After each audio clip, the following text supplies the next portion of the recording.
तो भगत भाइयों, जैसे वर्तमान में गुरुदेव ने जो रजा अपने सत्सेवक बच्चों पर बख्शी हुई है कि भैया आपने सतगुरु प्रसन्न करना है, ये भक्ति तो परमात्मा सतयुग में भी लेकर आए थे, ये भक्ति त्रेता युग में भी लेकर आए, द्वापर में भी लाए और 650 साल पहले कलयुग में भी लेके आए। यही मंत्र थे, यही भक्ति थी, यही ज्ञान था, यही हमारा गुरु था। हम पार क्यों नहीं हुए? क्योंकि हमने सतगुरु की सेवा नहीं की, हमने सतगुरु को नहीं पहचाना, हमने सतगुरु को शब्द रूप में नहीं पहचाना। अपने जैसा अड़मास का पुतला मान लिया, अपने जैसा मां के गर्भ से जन्म लेकर आया हुआ एक व्यक्ति मान लिया, जिसके विषय में गरीबदास जी कहते हैं, भाई गुरु मानुष कर जानते वो नर कहिए अंध और ओवे दुखी संसार में फिर आगे काल के अंध। कि गुरु चाहे पूरा मिल गया और यदि आपने गुरु को ना पहचान कर मानुष मान लिया, हल्के में ले लिया, तो भी आपके 84 के फंद नहीं कटेंगे। तो हमने सतगुरु सेवा नहीं की, और सतगुरु सेवा उसी समय होती है जब पहले हम सतगुरु को पहचान लें। क्योंकि हम किसी भी रास्ते चल रहे हैं और यदि हमें यह पता ही नहीं हम जा कहां रहे हैं, तो हमारी रुचि रास्ते पर चलने की नहीं बनेगी, हमारे घुटने टूटे से रहेंगे। और यदि हमें पता है कि मैंने ये काम करना है, शाम को काम करके वापस भी लौटना है, तो आदमी की स्पीड भी तेज रहेगी और लगन भी रहेगी। तो सतगुरु सेवा, जैसे परमात्मा जी अपनी वाणी में कहते हैं कि सतगुरु सेवा में फल सर्वस आवे, गुरु सेवा में फल सर्वस आवे और गुरु विमुख नर पार ना पावे। फिर परमात्मा कहते हैं, भाई हरि सेवा युग 4 है। हरि यानी परमात्मा, डायरेक्ट भगवान की सेवा चाहे तुम चारों युगों तक करते रहो। और गुरु सेवा पल एक है, और सच्चे गुरु की यदि आपने मर्यादा में रह के एक पल यानी आंख झपकने जितनी देर भी यदि आपने सेवा कर ली, तो कहते हैं हरि सेवा युग 4 है, गुरु सेवा पल एक। भाई तासु पटंतर ना तुले, संतन कहे विवेक। यानी संतों ने विवेक लगाना पड़ेगा, विचार करना पड़ेगा भक्तों ने। अब भाइयों और बहनों, आप और हमारा कितना बड़ा सौभाग्य, हमें तो वही संत मिल गया जो खुद भगवान है, हमें तो वही गुरु मिल गया जो खुद ही परमात्मा है। अब सतगुरु की सेवा करनी पड़ेगी, अकेली भक्ति से बात नहीं बढ़ेगी। अब सतगुरु सेवा क्या है? अब भगत भाई बहन समझ नहीं पा रहे इस बात को। सतगुरु की सेवा अब सात संगति से शुरू हुई है। आज से पहले तो सतगुरु की सेवा हो ही नहीं रही थी, केवल अपने 3 समय की आरती कर रहे थे, अपना सुमरण कर रहे थे, सत्संग सुन लेते थे और सोचते थे कि सतगुरु की सेवा हो गई। ये सतगुरु सेवा नहीं है, ये तो भक्ति का एक अलग पार्ट है। असल में सतगुरु सेवा क्या है? सबसे पहले अपने गुरु को परमात्मा के रूप में हृदय से जानना, पहचानना, स्वीकार करना और मन में यह दृढ़ विश्वास पैदा कर लेना कि मेरे सतगुरु के अलावा दूसरा कोई सृष्टि का रचनहार, कोई पालनहार, कोई कबीर, कोई गोविंद कहीं नहीं है। अगर शतलोक में भी कोई कबीर बैठा है तो मेरा ही गुरु अपना दूसरा रूप बना के बैठा है, इनके अलावा कोई दूसरा कबीर कहीं पर भी नहीं है।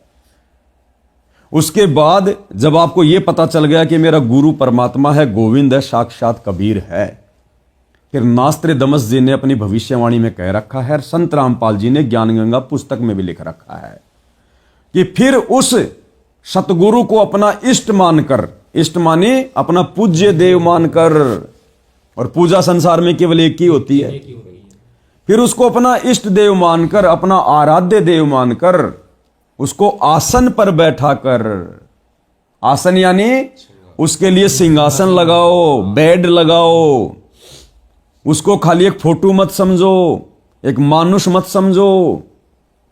जिस प्रकार राजा को सिंहासन दिया जाता है, ऐसे ही फिर अपने इष्ट देव, अपने गुरुदेव को अपने घर पर दरबार लगाकर, जैसे यहां भगत भाई ने यहां पर बेड लगा रखा है अपने पूज्य गुरुदेव भगवान के लिए, ये आसन है, ये सिंहासन है, और यहां 24 आवर पूज्य गुरुदेव भगवान विराजमान रहते हैं।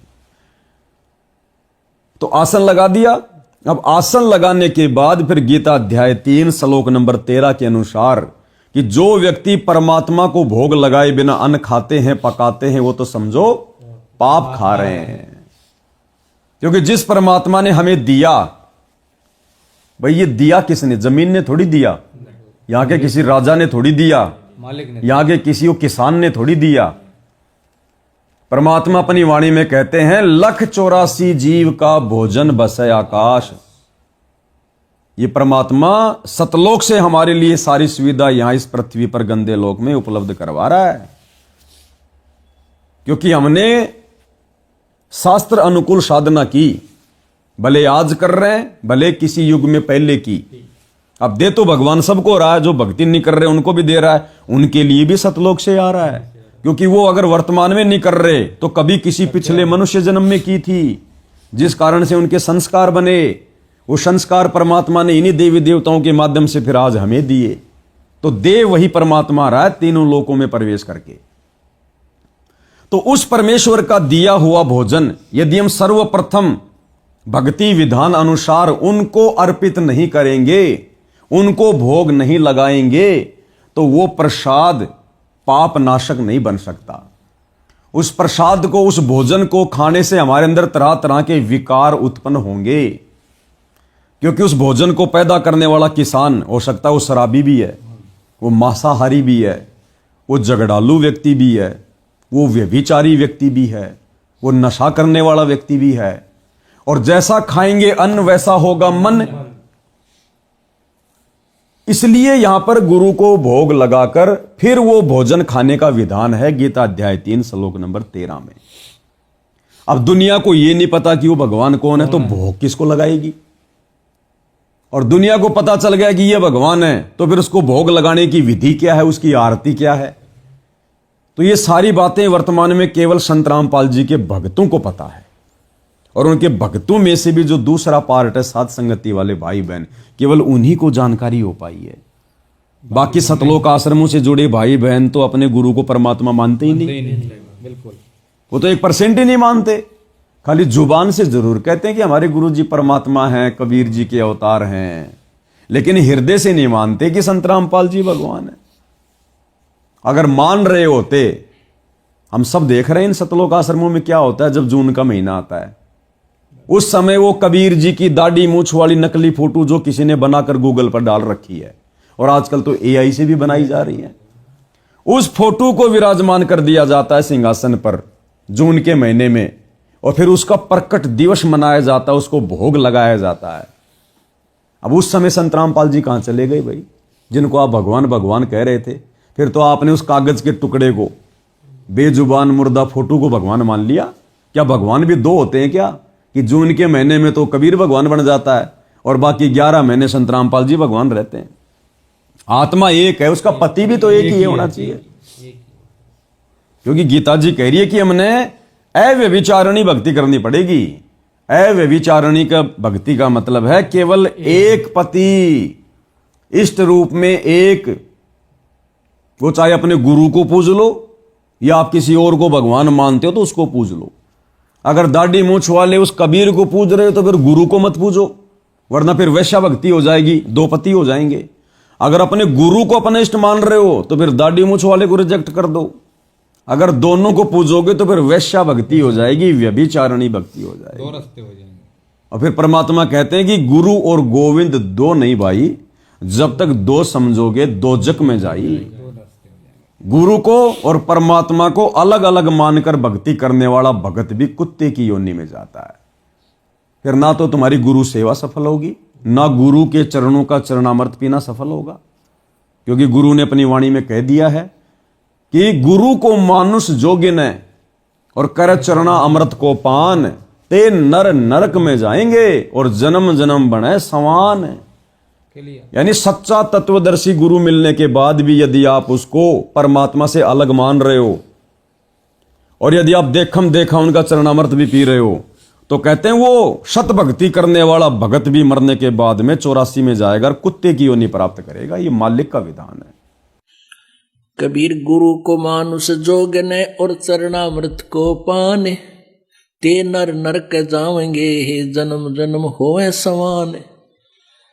जो क्या बताते हैं, गुरु को मानुष मानते हैं और चरणामृत भी देखम देखा चरणामृत भी गुरु जी के चरणों का जल उसको भी पी रहे हैं और ऊपर से एक मनुष्य मान रहे हैं, कहते उससे भी वो भी फिर 84 लाख योनियों का अधिकारी है, उसकी भक्ति चले नहीं। गुरु को मानुष जोगने और चरणामृत को पान, ते नर नरक में जावेंगे फिर जन्म जन्म होवे समान। चरणामृत ले लेकिन भगवान समझ के ले। मान लो मूलधन 100 रुपये, पुण्यात्माओं एजुकेशन का अब आपको लाभ होगा। तो सत्सेवक भाई बहनों ने तो अपने गुरु को ही अपना इष्ट मानकर अपने घर पर सिंहासन देकर विराजमान कर लिया। आज हजारों की संख्या में सत्सेवक भाई बहन है। आप उनके घर पर जाकर उनके दरबार में चारों तरफ अपना कैमरा घुमाकर अपनी आंखें घुमाकर देख लेना।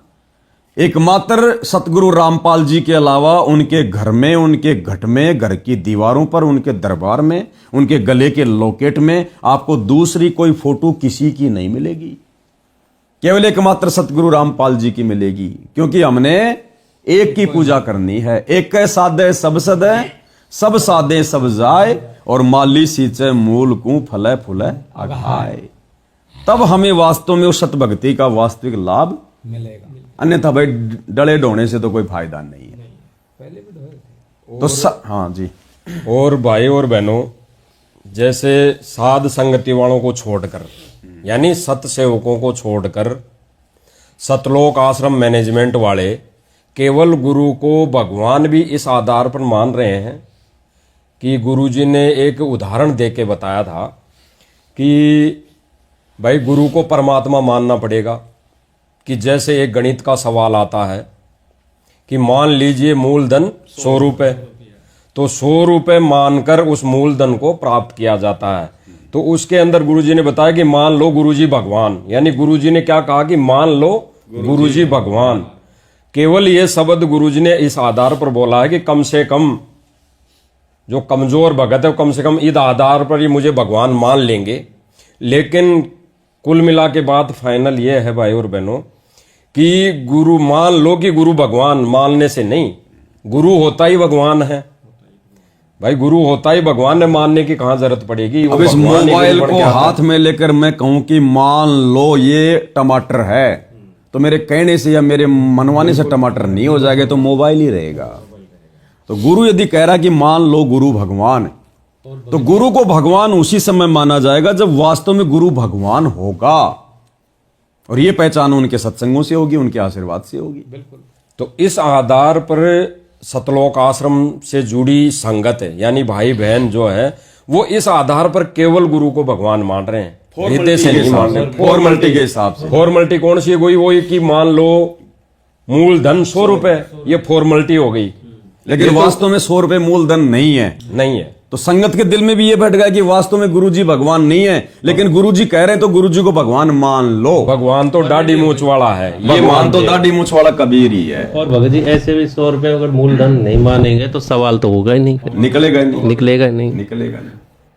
तो ऐसे मोक्ष भी नहीं होगा फिर। अब वो तो उदाहरण गणित वाला गुरु ने केवल हमें अध्यात्म को समझाने के लिए दिया है केवल। हाँ, अब भक्ति में तो मूलधन भी गुरु और वो 100 रुपए भी गुरु ही। बिल्कुल। वो मूलधन भी गुरु और 100 रुपए भी गुरु।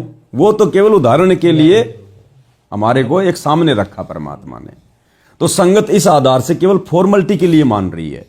अगर वास्तव में मान लेती तो इन सतलोक आश्रमों में सतगुरु के अलावा जो 20 प्रकार की फोटोएं रखी रहती हैं, और सबके घर में सतलोक आश्रमों से जुड़े भाई बहनों के घरों में 5-5 फोटोएं रखी हैं उनके दरबार में। बीच में संत रामपाल जी बैठे हैं, एक भगवान। इस कोने में दाढ़ी मूंछ वाले कबीर जी बैठे हैं, 2 नंबर के भगवान। इस कोने में आदरणीय गरीबदास जी बैठे हैं, 3 नंबर के भगवान। नीचे वाले कोने में दादा गुरु जी बैठे हैं, 4 नंबर के भगवान। इस कोने में पंडित चिदानंद जी बैठे हैं, जिनकी हमने शक्ल भी नहीं देखी, कोई सत्संग भी नहीं सुना, वो 5वें नंबर के भगवान। तो हम तो महाभारत की द्रौपदी वाली वैश्या भक्ति कर रहे हैं, जिसके 5-5 पति थे। तो कौन सा संभालेगा फिर हमें आके? और इन सब के आगे दंडोत किया जाता है। अब ये भी देखो, कॉमन सेंस की बात है, सोचने की बात है भगत जी। उन 5 फोटों के आगे भगत दंडोत करते हैं। चलो मान लिया कुछ समय के लिए हम संगत की बात मान लेते हैं कि भाई संत रामपाल जी भगवान और दाढ़ी मूंछ वाला कबीर भगवान, ये 2 तो संगत की नजरों में पक्का भगवान है। अरे फिर वो हमारा दादा गुरु कौन है जिसके आगे दंडवत कर रहे हैं? क्या वो भी भगवान है? वो तो हमारे जैसा भगत था। वो पंडित चिदानंद जी कौन था? वो कौन सा भगवान था? वो भी तो भगत था। हम तो सबको दंडवत कर रहे हैं। बिल्कुल, और भगत को दंडवत कर रहे हो, सब भगत है वो। अब बताओ फिर हमारी भक्ति कैसे सफल होगी? हम कैसे मर्यादा में माने जाएंगे? अब एक स्त्री अपने पति को भी समर्पित हो रही है और अपने देवर को भी समर्पित हो रही है और अपने ससुर को भी समर्पित हो रही है। वो तो वेश्या है, वो तो एक दुकान हो गई। तो ये सद्बुद्धि गुरुदेव ने अपने सत्सेवक बच्चों को दी। तभी तो आज हमारे घरों में केवल एकमात्र हमारे इष्ट देव, हमारे आराध्य देव पूज्य गुरुदेव सतगुरु रामपाल जी की तस्वीर मिलेगी। और ना हम सत्सेवक भाई बहन जून के महीने में उस दाढ़ी मूंछ वाली कबीर की नकली फोटो को भगवान मानकर उसका प्रगट दिवस मनाते। हम तो अपने गुरु जी का प्रगट दिवस मनाते हैं 8 सितंबर के दिन कि ये जन्म नहीं हुआ।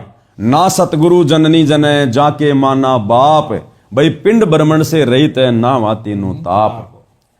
और शास्त्र में भी लिखा हुआ है और भगवान के विधान में भी है कि दंडवत केवल गुरु को किया जाता है, गुरु को करना चाहिए। भाई गीता जी में ये काल भी कह रहा है खुद कि अर्जुन मुझे तो नमस्कार कर और दंडवत केवल उस तत्वदर्शी संत को कर। और हम यहां अपने जैसे जीव को भी दंडवत कर रहे हैं, दादा गुरु को भी दंडवत कर रहे हैं, उसके आगे भी ज्योत जला रहे हैं, उसके आगे भी आरती कर रहे हैं हम तीनों समय के खड़े होके। उसको भी दरबार में भगवान के बराबर स्थान दे रखा है।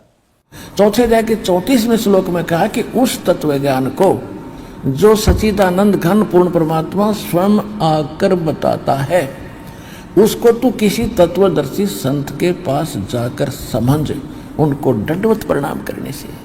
केवल वही संत एक दंडवत प्रमाण का अधिकारी बताया, प्रणाम का अधिकारी बताया है गीता में कि जो तत्वदर्शी है।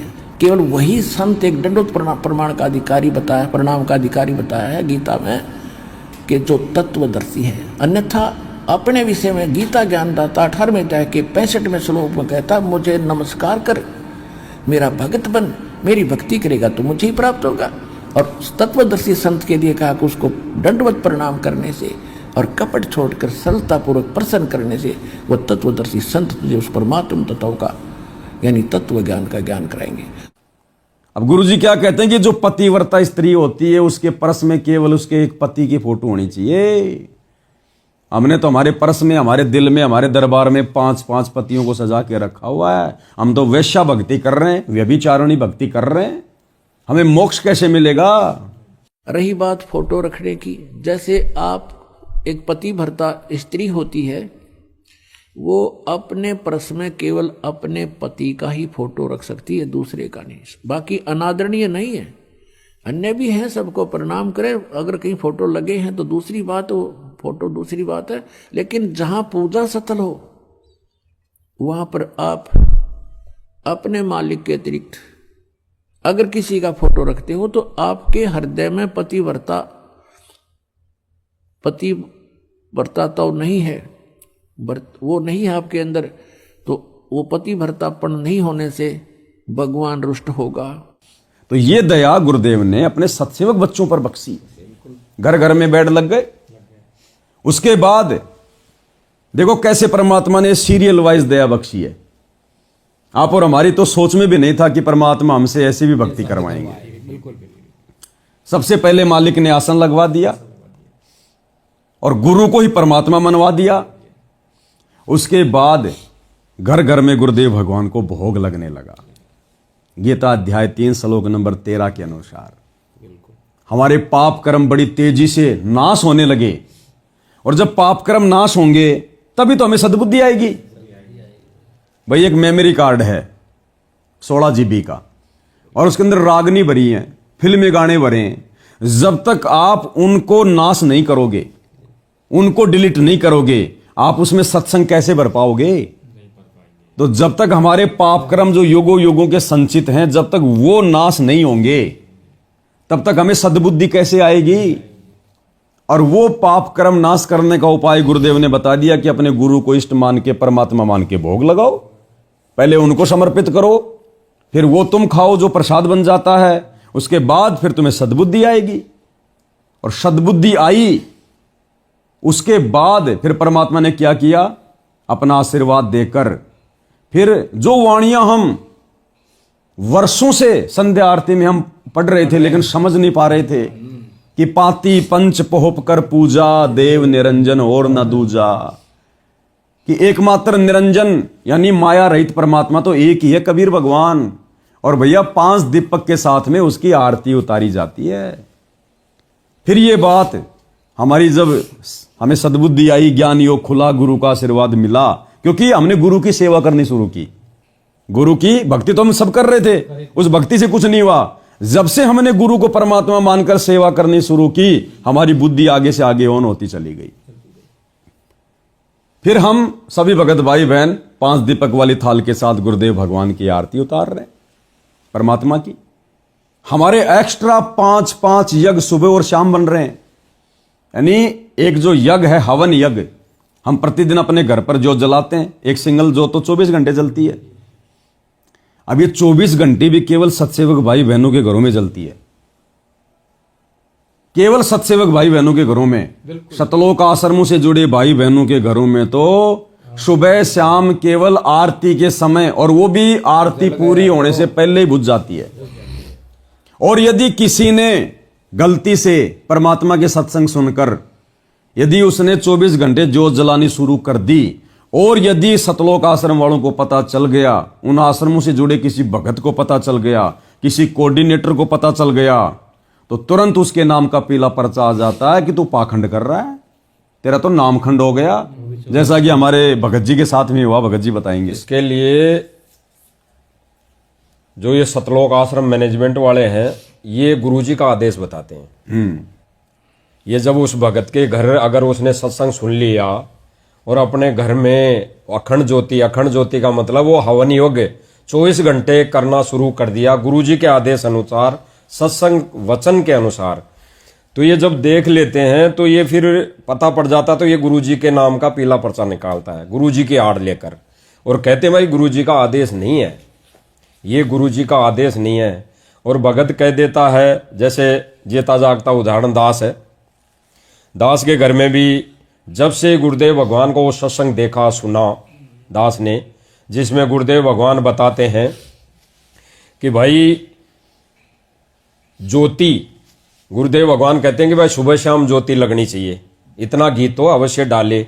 और फिर गुरुदेव भगवान कहते हैं कि अगर आर्थिक स्थिति से मजबूत है तो भाई 24 घंटे चलाओ, 24 घंटे घी हवन करो। और वैसे भी गुरुदेव ने भगत जी अपनी पुस्तक में जो तीनों समय की आरती का जो ये सरलार्थ है, भक्ति बोध का सरलार्थ है, उसमें गुरुदेव ने साफ साफ लिखा हुआ है कि कम से कम प्रतिदिन भगत ने 100 ग्राम घी हवन करना चाहिए। अब 100 ग्राम का मतलब है 24 घंटे चलता है वो। और फिर एक सत्संग में गुरुदेव ने यह भी कह रखा है कि ये आपकी इच्छा और आपकी आर्थिक स्थिति के ऊपर है, चाहे भर के कटोरा जलाओ, 24 घंटे चाहे 1 किलो डालो, चाहे उसमें, बिल्कुल बोल रखा है। वो तो हवन है, जितना जलेगा उतना ही परमात्मा दया करेंगे, देवी देवता प्रसन्न रहेंगे। देने वाली भी वही है। अब एक रुई, एक 1.5 ग्राम 2 ग्राम रुई लगेगी, एक जोत बना दे, खड़ी जोत लगा दी, उसमें घी डाल दिया जितनी आपकी इच्छा है, 1 कटोरा भर दे, सारा दिन जलाए, उसमें घी डाल दिया जितनी आपकी इच्छा है, 1 कटोरा भर दे, सारा दिन जलाए, तो उसमें वो घी उसमें डाल दिया। और हम अपना मंत्र वाणी सुबह नित्यनेम करें, दोपहर रमैणी करें, शाम में संध्या आरती करें, ये भगवान की वाणी भी हम बोलते रहते हैं, तो वो भी हवन हो रहा है। तो भाई और बहनों, जब दास के घर में कुछ एक कोऑर्डिनेटर आए थे, सन 2022-23 की बात है लगभग, तो उन्होंने देखा कि दरबार के अंदर परमपिता परमेश्वर की सिंगल फोटो थी, सतगुरु रामपाल जी की, बिल्कुल सतगुरु रामपाल जी भगवान की सिंगल फोटो थी दरबार में, वो बहुत पहले से ही थी, सिंहासन पे थी। तो उन्होंने आके दंडोत तो किया, लेकिन दंडोत करने से पहले उनकी नजरें गई तो मजबूरी हो गई करना, क्योंकि वो नहीं करते तो फिर दास उनकी बात नहीं सुनता, कह देता भाई चलो यहाँ से। वैसे तुम हमारे गुरु को दंडोत नहीं कर रहे, फिर तुम काहे के भगत, काहे की तुम्हारी तो बात उन्होंने दंडोत किया। फिर बाहर आते ही उनका, यानी उस दरबार से बाहर आते ही कुर्सियां लगी हुई थी उन भक्तों के लिए, कोऑर्डिनेटरों के लिए। वो आते ही के पहला ही उनका सवाल था कि भाई कबीर जी की फोटो नहीं है, यानी वो दाढ़ी मूंछ वाले की फोटो नहीं है। तो दास ने कहा कि भाई ये कौन है, भाई ये भी तो कबीर है। फिर उन्होंने घुमा दिया बात को कि नहीं नहीं वो भी तो होनी चाहिए थी, क्योंकि उनको लगा कि अब यहाँ पे जवाब नहीं दे पाएंगे, यहाँ पे दाब नहीं सकेंगे भगत को, क्योंकि ज्ञान आधार से जो क्रिया की होती है उस पर फिर परमेश्वर की मेहर होती है, रजा होती है। तो उन्होंने कुछ नहीं बोला। फिर उन्होंने बोला कि भाई ये जो ज्योति आपने लगा रखी है अखंड ज्योति का कोई आदेश नहीं है गुरु जी का। तो दास ने उनसे कहा भाई ये अखंड ज्योति नहीं है, इसका कोई संकल्प नहीं लिया है, ये तो गुरुदेव भगवान सत्संग में बता रखे हैं, बताई हुई है कि भगत ने अगर आर्थिक स्थिति से संपन्न है तो 24 घंटे हवन करो, चाहे भर के कटोरा लगा दो, ज्योति जलनी चाहिए, हवन यज्ञ होना चाहिए, ये गुरुदेव भगवान ने कह रखा है। अब एक रुई, एक 1.5 ग्राम 2 ग्राम रुई लगेगी, एक जोत बना दे, खड़ी जोत लगा दी, उसमें घी डाल दिया जितनी आपकी इच्छा है, एक कटोरा भर दे सारा दिन जले, उसमें घी डाल दिया जितनी आपकी इच्छा है, एक कटोरा भर दे सारा दिन जले, तो उसमें वो घी उसमें डाल दिया और हम अपना मंत्र वाणी सुबह नित्यनेम करें, दोपहर रमैनी करें, शाम में संध्या आरती करें, ये भगवान की वाणी भी हम बोलते रहते हैं, तो वो भी हवन हो रहा है। फिर उन्होंने वहां तो कोई जवाब नहीं दिया इस बात का। उन्होंने तो ये कहा कि भाई गुरुजी ने तो मना कर रखी है। तो दास ने कहा बताओ कोई प्रमाण बताओ, भाई अगर गुरुजी ने किसी सत्संग में मना किया हो या गुरुजी ने किसी बाद में जेल में जाने के बाद भी अगर कुछ कहा हो तो बताओ।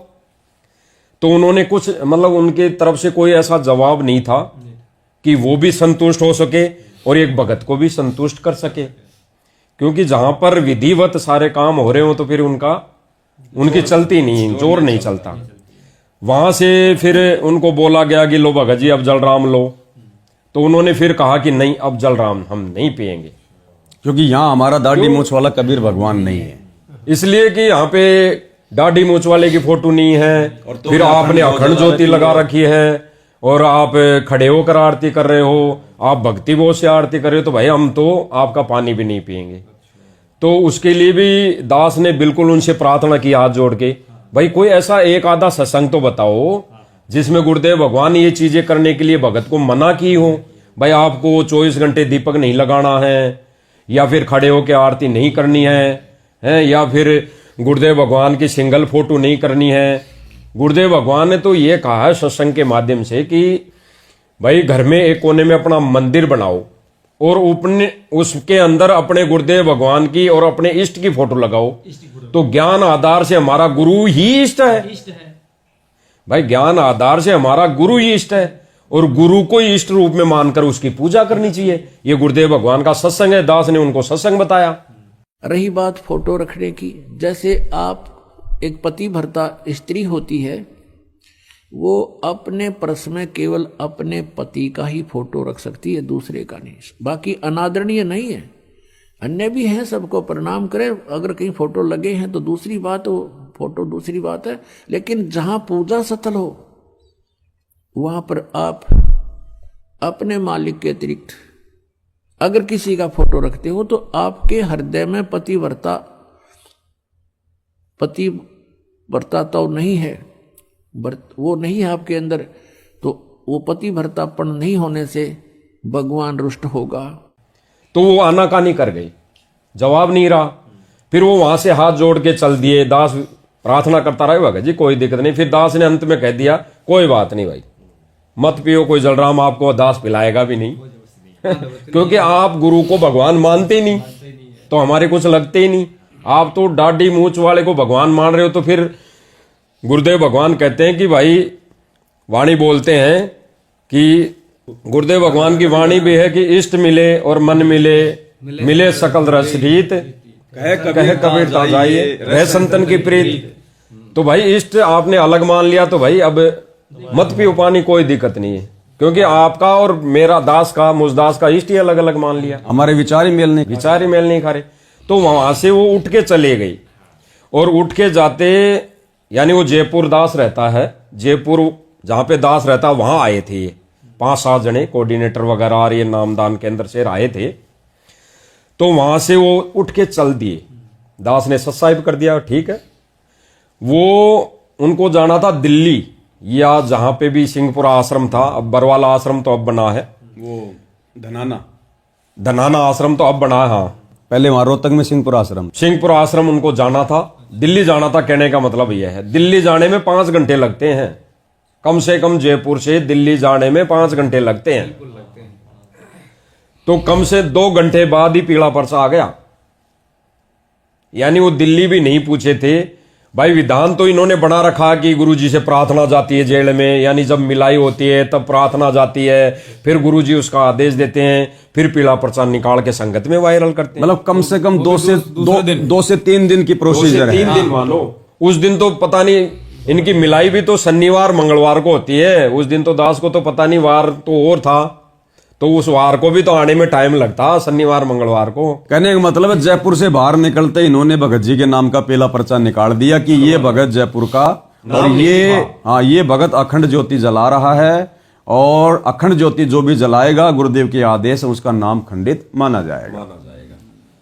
तो ये मनमुखी आचरण, मनमाना। तो इन्होंने गुरु वचन को तोड़ दिया, ताक में रख दिया। किस वचन को? जिसमें गुरुदेव भगवान कह रहे हैं कि भाई अखंड ज्योति जलाओ, यानी अखंड हवन, संकल्प मतलब अखंड हवन, अखंड ज्योति जलाओ घर में। अब देखो अखंड ज्योति 2 प्रकार की होती है भगत जी। अब ज्ञान का तो टोटा पड़ा हुआ सारा, जिस कारण से तो परमात्मा दुखी है वर्तमान में। संगत में 2 भाग बन गए, एक ज्ञानी और एक अज्ञानी। नहीं तो एक गुरु के शिष्य हैं, एक जैसा ज्ञान दिया, एक जैसी मर्यादा, फिर संगत 2 भागों में क्यों बट गई? क्योंकि सतलोक आश्रम वाले ज्ञान को आधार बनाकर गुरु को इष्ट मानकर भक्ति नहीं कर रहे, तो हम भला उनके साथ में हम कैसे रहें? अब 2 प्रकार की ज्योति होती है अखंड। एक अखंड ज्योति वो होती है जो मनमाने आचरण के तहत शुरू की जाती है, यानी मैं संकल्प करता हूं कि मैं इस ज्योति को एक बार जलाने के बाद मैं इसको कभी बुझने नहीं दूंगा। 1 साल तक या 6 महीने, जितने भी दिन का वो संकल्प लेता है कि चाहे कुछ भी हो जाए मैं इस ज्योति को नहीं बुझने दूंगा, वो होती है अखंड ज्योति। तो ये आ गया मनमाने आचरण में, ये आ गया तप के अंदर, ये भक्ति मार्ग में मना है। तो ये तो हम सोच भी नहीं सकते। एक होता है अखंड ज्योति का मतलब कि लगातार परमात्मा का हवन यज्ञ होता रहे, जैसे ही उसमें घी खत्म हो जाए उसी समय हम उसमें दोबारा से नई ज्योति लगा दें, उस ज्योति को निकाल दो, ज्योति बुझ गई, क्योंकि हमने कोई अखंड का संकल्प नहीं किया। और सप्ताह में तो हम वैसे भी परमात्मा की ज्योति साफ करते हैं, और जब उसको साफ करते हैं उस बर्तन को, दीपक को, तो वो तो बंद ही करना पड़ता है। 2, 4, 5 मिनट वो नहीं जलता। उसको साफ करके नई बत्ती लगा के फिर से हम परमात्मा को दंडत करके मंगलाचरण बोल के मालिक की वाणियां बोल के फिर से हम अपनी ज्योत जला देते हैं। तो ये 2 प्रकार की अखंड ज्योति होती है। एक तो मनमाने आचरण वाली कि मैं उसको नहीं बुझने दूंगा, तो वो तो देखो किसी के सफल नहीं होती है। मान लो आपने अखंड का संकल्प ले लिया और कल कोई भूकंप आ गया, आपका मकान ही ढह गया, तो ज्योति कहां से रहेगी? भयंकर आंधी आ गई, भूचाल आ गया, चूहा लेके बत्ती ऊपर चढ़ गया, तो वो आपकी अखंड कहां से हुई? तो वो मनमाना काम तो हम ना कर सकते, ना हम कभी सोच सकते। दूसरा अखंड ज्योति का मतलब है लगातार अपनी श्रद्धा अनुसार, अपनी आर्थिक स्थिति अनुसार परमात्मा का हवन चलते रहने दो। अगर ये गलत सिस्टम है, जैसा कि उन भाइयों ने पीला पर्चा निकाल दिया कि गुरु जी का आदेश है अखंड ज्योति नहीं जला सकते, नाम खंड हो जाएगा, तो भाई इन सतलोक आश्रमों में तो लगातार सैकड़ों की संख्या में अखंड ज्योतियां जल रही हैं, हवन यज्ञ हो रहे हैं 1.25 किलो घी के। तो इसका मतलब आश्रम वालों का तो हमारे से पहले से नाम खंड है। तो ये लोग अपनी गिरेबान में जाके नहीं देखते, दूसरों को शिक्षा बड़ी जल्दी दे देते हैं। क्यों? क्योंकि ज्ञान की कमी है। तो परमेश्वर ने दया करी, मालिक की 5 दीपक वाली आरती के साथ में सभी सत्सेवक भाई बहन आरती करने लगे अपने गुरु को इष्ट मानकर। उसके बाद गुरुदेव भगवान के चरणों में बैठकर मालिक से अपनी मन की बात करना, अरदास करना, सुबह शाम जैसे भी समय मिले परमात्मा के दरबार में बैठकर उनकी चरण सेवा करना। तो ये है सतगुरु सेवा, ये है वास्तव में सतगुरु की सेवा। बिल्कुल बिल्कुल। इस सेवा का लाभ हमें मिलेगा भगत जी, बिल्कुल मिलेगा जी। यही है वो असली धन जिसको सार शब्द कहते हैं। क्योंकि सबसे पहले हमने सतगुरु को शब्द रूप में जान लिया, पहचान लिया, फिर सतगुरु को हमने घर पर विराजमान कर दिया, फिर उनको प्रसन्न करने के लिए गीता अध्याय 3 श्लोक 13 के अनुसार उनको भोग लगाना शुरू कर दिया। फिर उनकी वास्तव में की आरती तो भगवान की उतारी जाती है। आज से पहले भगवान का नहीं पता था तो हम इन पत्थरों की आरती उतार रहे थे। अब आरती उतारेंगे तो बैठ के नहीं उतार सकते, क्योंकि खुद हमारे गुरुदेव भगवान ने हमें इन सतलोक आश्रमों में जिस प्रकार से यहाँ गुरुदेव भगवान खड़े होकर भोग लगा रहे हैं, गुरुदेव भगवान यहाँ पर जो है चवर कर रहे हैं, तो गुरुदेव क्या कर रहे थे? भगवान तो ये खुद हैं, फिर ये भोग किसको लगा रहे हैं? हमें समझाने के लिए, हमें समझाने के लिए गुरुदेव ने उस कागज के टुकड़े को, कबीर जी की दाढ़ी मूंछ वाली फोटो को भगवान बताकर ये रिहर्सल करके दिखाई कि नादानो, जिस समय तुम्हारी बुद्धि खुल जाए, तुम्हारे पाप कर्मों का नाश हो जाए और तुम्हें जिस दिन अपने गुरु में भगवान नजर आ जाए, उसके बाद तुमने वही करना है जो मैंने ये करके दिखाया है। क्योंकि आश्रम क्या होते हैं? Training centre. वहां गुरु हमें समझाता है। जैसे बच्चा स्कूल जाता है, वो स्कूल क्या होती है? ट्रेनिंग सेंटर, बच्चे को नौकरी में सफलता के लिए। तो आश्रम ट्रेनिंग सेंटर होते हैं। तो गुरु ने खुद भगवान होकर भी हमें समझाने के लिए कि भगवान के साथ कैसा व्यवहार किया जाता है, ये रिहर्सल करके बताई, समझाया। वरना गुरु खुद भगवान है। चलो हमारी तो नहीं मानो, अब तो आश्रम वाले कह रहे हैं हमारे गुरुजी भगवान है, तो भगवान भला खुद के ऊपर चवर करेगा क्या? खुद की आरती उतारेगा क्या? वो हमें करके दिखा रहा है। तो आज बात हमारे समझ में आ गई। हम अपने गुरुदेव भगवान की सेवा कर रहे हैं। अब गुरु के ऊपर श्रद्धा भाव से चवर करना गुरु सेवा में आ गया। गुरु की खड़े होकर आरती उतारना गुरु सेवा में आ गया। गुरु को भोग लगाना गुरु सेवा में आ गया। गुरु जी के चरणों की सेवा करना गुरु सेवा में आ गया। अब बेड लगा है तो कभी उसके कपड़े भी धुलेंगे, कभी उनके तकिए भी चेंज होंगे, उनके कवर भी चेंज होंगे, उनको धोएंगी माता बहने भाई बहन, वो सेवा में आ गया। गुरु के लिए भंडारा बना रहे हैं, सब्जी काट रहे हैं, आटा लगा रहे हैं, फुलका बना रहे हैं, वो गुरु सेवा में आ गया। यानी लगातार हम सेवा में चल रहे हैं और ये है हमारा असली धन, सतगुरु की सेवा। अन्यथा ये मंत्र जो हम जाप कर रहे हैं हमारा धन नहीं है। भाई हम क्या मंत्र जाप कर रहे हैं? सबसे पहले हमारे को प्रथम मंत्र दिया जाता है, उसमें 5 देवी देवताओं के 5 मंत्र हैं। अरे वो तो यहीं छोड़ के जाने पड़ेंगे, वो धन तो यहीं रह जाएगा काल के लोक में। बिल्कुल बिल्कुल। दूसरा मंत्र करते हैं जाप हम सतनाम। सतनाम में 2 मंत्र हैं, एक काल का और एक महाकाल कह दो, चाहे उसको अक्षर पुरुष कह दो, वो भी हम यहीं छोड़ के जाएंगे। काल का काल को दे देंगे, अक्षर पुरुष का अक्षर पुरुष को दे देंगे। अब शतलोक में क्या गया? शतलोक में कौन सा धन गया जिस धन की बदौलत हमारे को वहां स्थायी निवास मिलेगा? तो गुरुदेव ने बताया कि बच्चों, ये जो सार शब्द की कमाई है, सार शब्द कौन? अब पता चल गया, सार शब्द हमारा गुरु है और उसकी सेवा ही असली कमाई है। ये है हमारा दहेज जो हम सतलोक में लेकर जाएंगे। और गुरुदेव कहते हैं कि एक पुरानी उस परंपरा के तहत, वर्तमान में तो खैर ऐसा नहीं है, लेकिन जैसे पहले लड़की को जितना ज्यादा दहेज दिया जाता था, कोई लड़की अपने ससुराल में जितना ज्यादा दहेज लेकर जाती थी, उसके सास ससुर उसको उतना ही ज्यादा प्यार करते थे।